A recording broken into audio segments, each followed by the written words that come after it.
What is up, YouTube? It's your girl, Official Laisha. If you don't know, now you know.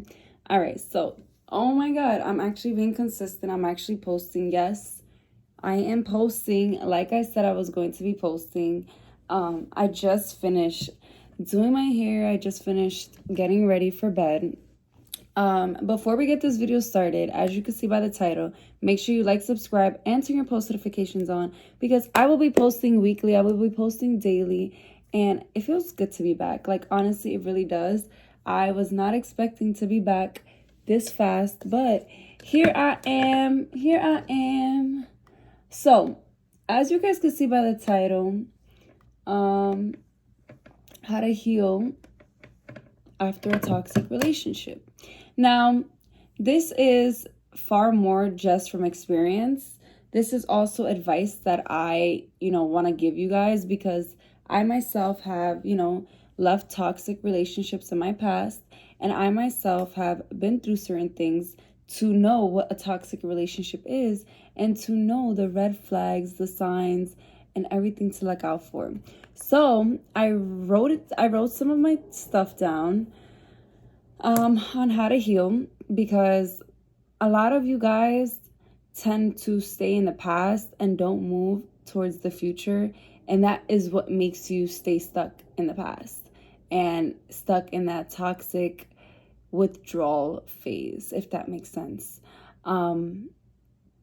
Long story short, you really have to accept what happened. Accept that the relationship is over.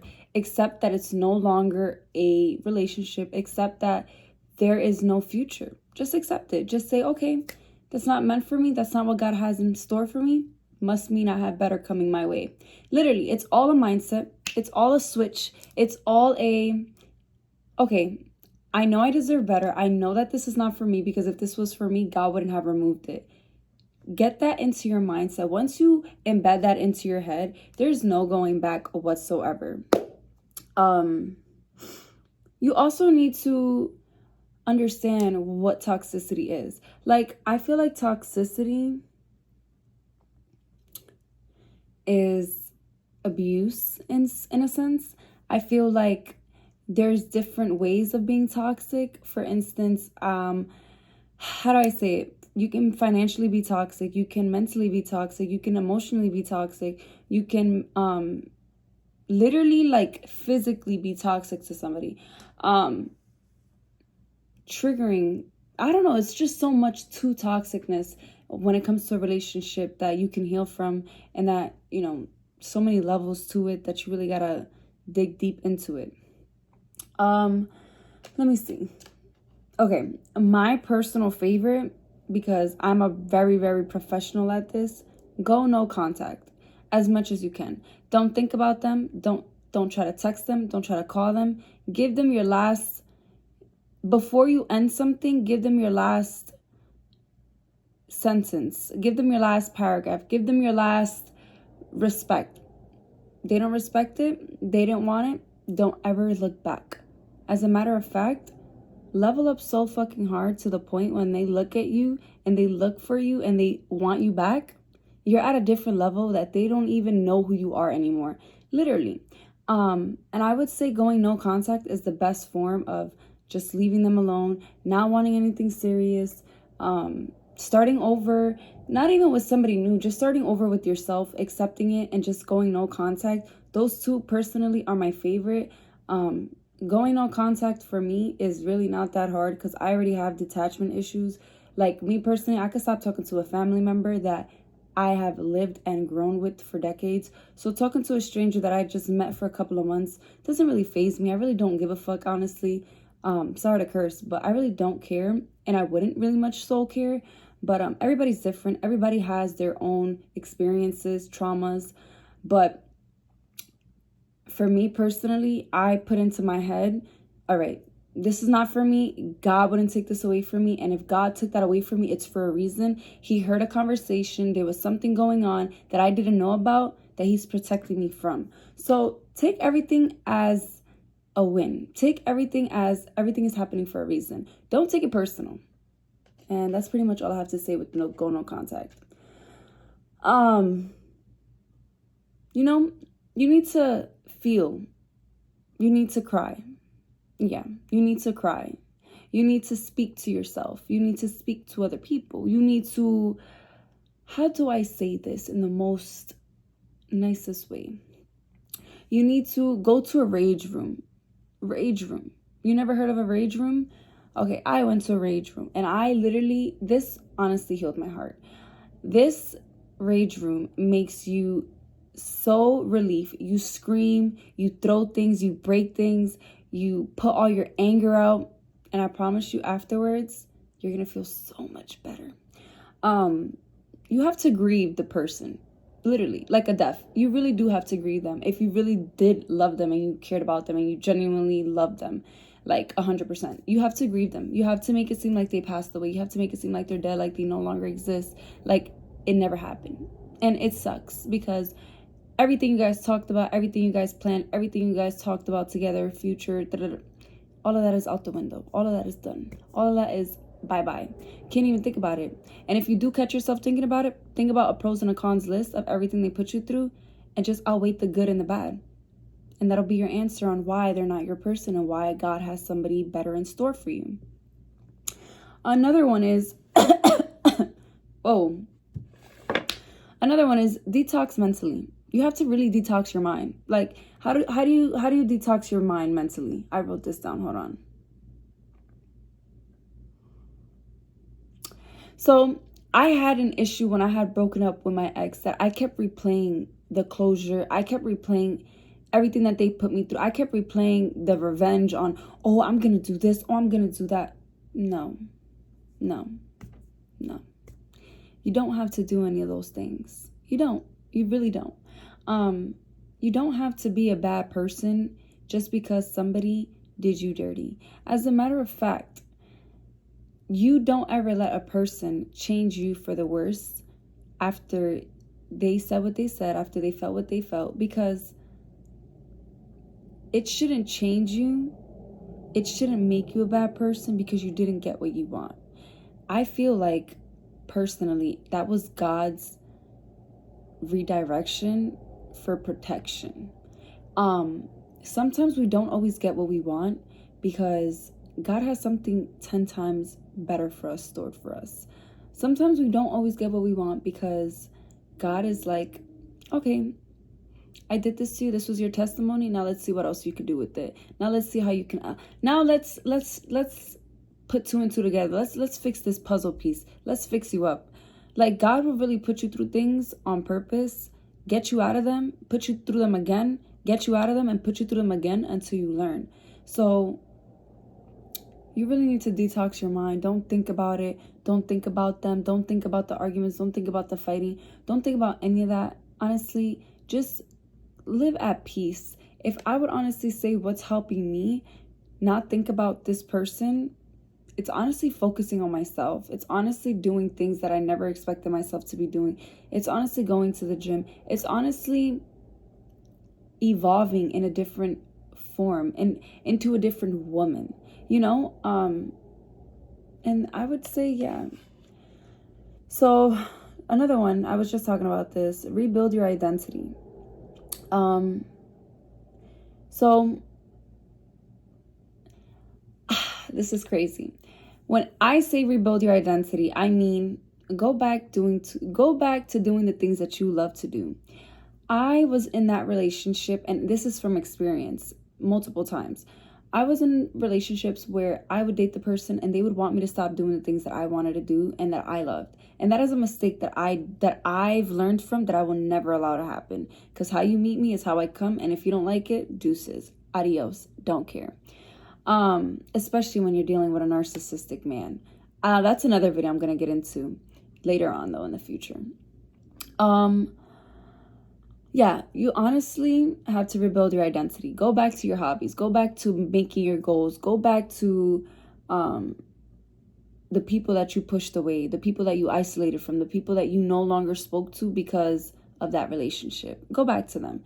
And it's okay to go back to them because honestly, you're no longer with them. You're no longer in a sense of, oh, I feel bad that I'm not speaking to them because I left them because of this relationship. I'm no longer friends with them. No, go back to being friends with your friends. Go do that. I remember I was in that relationship and I lost about 4, 5, 6, 7 friends due to that person and due to the partner I was with. And that is so bad because they all looked at me and they were like, I'm really sorry that you had to go through that. And it sucks. But I finally left. And once I left, I started rekindling with all my friends, all my guy friends. I still talk to them. I literally told them, hey, sorry, I isolated myself. I was in this situation. Now I'm no longer. I'm happier, leveling up. Like, yeah. The other one is affirm your worth. So this is a big one for me because I've always doubted myself, especially with college, especially with school. I tend to have this trick up my sleeve and this little technique that's been helping me heal from a toxic relationship. So anything small that happens in my life, even if I go to the gym, even if I would say got a good grade on an exam, studied even for a little bit, got a good amount of views and likes and, hit my goal on Instagram for the bonuses. If I got that, I'd reward myself. I'd feel good about myself. So I'd reward myself. I'd buy myself something. I'd spoil myself, spoil my daughter. And that honestly has been helping me, if that makes sense. Because it makes me feel like I'm worthy of something, you could say, like, oh, I'm treating myself. I don't know. But yeah. Seek support. You need to seek support in order to get over your toxic ex. And when I mean seek support, talk to your friends, talk to your parents, talk to a therapist, talk to your friends, talk to your family members, talk to a third person. Sometimes we get into our mood swings and sometimes we want to be alone. Sometimes being alone is great and it's amazing, but sometimes being alone can also trigger those thoughts of wanting to text them back, those thoughts of wanting to call them, those thoughts of wanting to reach out, especially if you're drunk. Don't get drunk until you're actually over them. If you're going to call them, because no contact, that's it, leave it, end it, never reach out. But back to what I was saying, go to therapy. Therapy has been helping me tremendously, no lie. I got out of a toxic relationship with my daughter's dad, and then I got into another relationship with somebody else. When I tell you that I am back to back, no, I would never do that again. And the only reason I don't want to talk about it is because my daughter's going to see this in the future. So I don't want her to come look on my page and be like, Mommy, what is this? Mommy, what is that? Because she's now on social media herself. Like, she has her tablet and stuff. So I don't want her to see my videos. And in the future, it's like a bad reputation. So I'm going to keep it very PG. But yeah. Recognize your red flags in the next person that you date sooner. So anything that you noticed in your last toxic relationship that is repeating in your new relationship or your new person or your new partner, cut it off. Cut it off. Cut it off, because I promise you, it's going to be the same book repeated, different chapter, literally.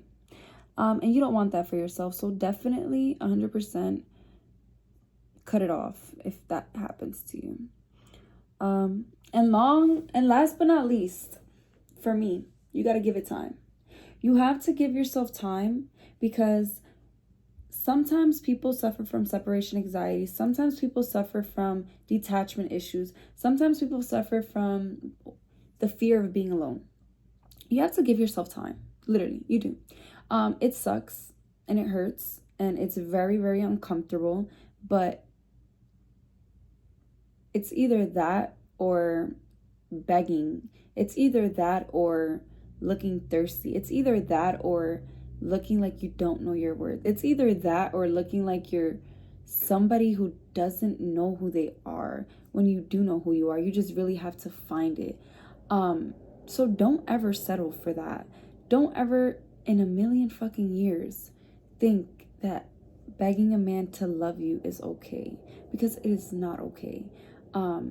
It is okay to walk away and not feel guilty for moving on. It is okay to start over and just focus on yourself. Stay celibate. Don't date nobody. Just focus on yourself. Literally, that is okay to do. And I wish I would have got that advice 2 years ago after I left my daughter's dad, because I would have never jumped into another relationship. I would have taken time to heal by myself, which I don't regret because it changed me. I'm a better woman now. Everything happens for a reason, and I see it now, yes.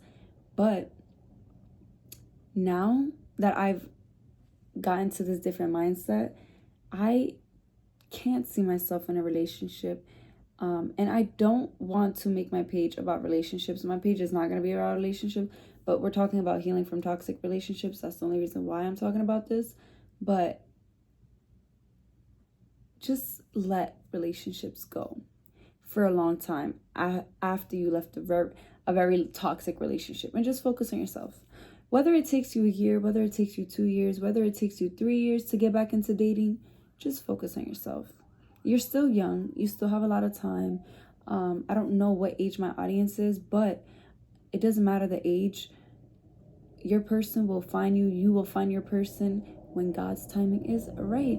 Or maybe you don't even have to find a person. It could just be yourself. You could literally love yourself and be perfectly fine. You don't need nobody to validate, give you attention, tell you I love you, because that's all that is. Really, that's really all it is. I feel like love is just a feeling that you love to love. That's it. It's not really nothing. Like, I don't know how to explain it. Like, I love to love, but like I also don't really, it's, to me, it's just like a feeling that fades away after certain people get into certain mood swings, or they just don't get it. They just don't get their way. They don't love no more. They hate. I don't have the time or patience for that no more. Yeah, but I'm exhausted, so this will be the ending of my video. I went to school today. I finished work at 11 o'clock last night, almost 12 a.m. And I had class at 7 today, and I was up so early. So I'm exhausted. I've been up since 6:50-ish. And I took an exam and I got 100, so I'm excited. And it was in person, so feels good. But that's what I mean. Like, I also rewarded myself earlier with something that's personal. But what else? Oh, I went to tutoring. After I went to tutoring, what did I do? I went to the gym for my previous video. Oh my God.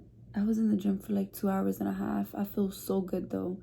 And then the last thing I did, I had chemistry after I left the gym. So after I left the gym, I had chemistry. And then I came home, washed my hair, got my hair done. And now I'm going to do my lashes tomorrow morning for class.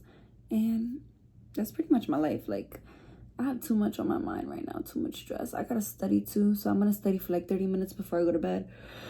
And yeah, that's it. This is my raw, unedited video. So love you guys. Make sure you guys like, subscribe, and turn your post notifications on, because I will be posting weekly 12 to 15 videos. And yeah, bye.